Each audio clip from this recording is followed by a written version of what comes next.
सरकार ने 5G spectrum नीलामी को मंजूरी तो दे दी, लेकिन स्पेक्ट्रम नीलामी के दौरान टेलीकॉम कंपनियों के बीच कड़ी प्रतिस्पर्धा होने की संभावना कम है। रिपोर्ट की माने तो टेलीकॉम कंपनियां स्पेक्ट्रम को रिजर्व प्राइस पर ही खरीद लेंगी, क्योंकि तीनों मुख्य टेलीकॉम कंपनियों की ज़रूरत से ज़्यादा स्पेक्ट्रम नीलामी के लिए रखा गया है। रिपोर्ट में यह भी कहा गया है कि सिर्फ एयरटेल और जियो पूरे देश के लिए स्पेक्ट्रम खरीदने की इच्छुक होंगी, जबकि वोडाफोन कुछ सर्कल में ही आवेदन करेगा। हालांकि सरकार ने इस बार गैर टेलीकॉम कंपनियों को स्पेक्ट्रम नीलामी में भाग लेने की मंजूरी दी है और ऐसी कंपनियों की वजह से टेलीकॉम कंपनियों को कुछ कंपटीशन जरूर मिल सकता है।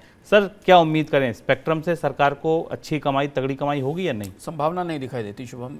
स्पेक्ट्रम से सरकार को बड़ी कमाई नहीं होगी और शायद यही वजह थी कि सरकार ने स्पेक्ट्रम के प्राइस में बहुत ज़्यादा कमी नहीं की। इसकी दो वजह हैं।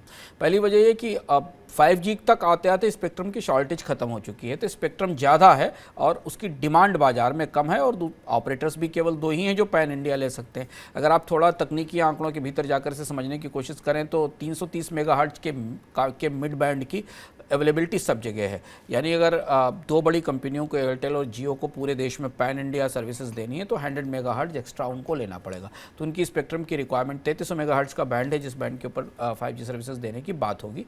तो इस बैंड पर स्पेक्ट्रम अवेलेबल है, शॉर्टेज नहीं है। तो स्पेक्ट्रम की कीमतें रिजर्व प्राइस और उसके आसपास ही हो सकती हैं। तो बहुत आकर्षक या बहुत बड़ी या बहुत कड़ी प्रतिस्पर्धा बोलियों के लिए नहीं दिखाई देगी। दूसरी चीज़, बाजार में ऑपरेटर भी दो ही हैं, तो दो ऑपरेटर ही हैं, तो इसलिए कोई तीसरी बड़ी कंपनी प्रतिस्पर्धा के लिए नहीं आएगी। एक पहलू इसमें महत्वपूर्ण यह है कि जो एंटरप्राइज सोल्यूशन देने के लिए जो नॉन टेलीकॉम कंपनीज़ हैं, जैसे कि IT कंपनीज़ हैं, उन्हें स्पेक्ट्रम 5G स्पेक्ट्रम अलॉट करने की नीति बनाई गई है और वो एंटरप्राइज सोल्यूशंस दे सकती हैं।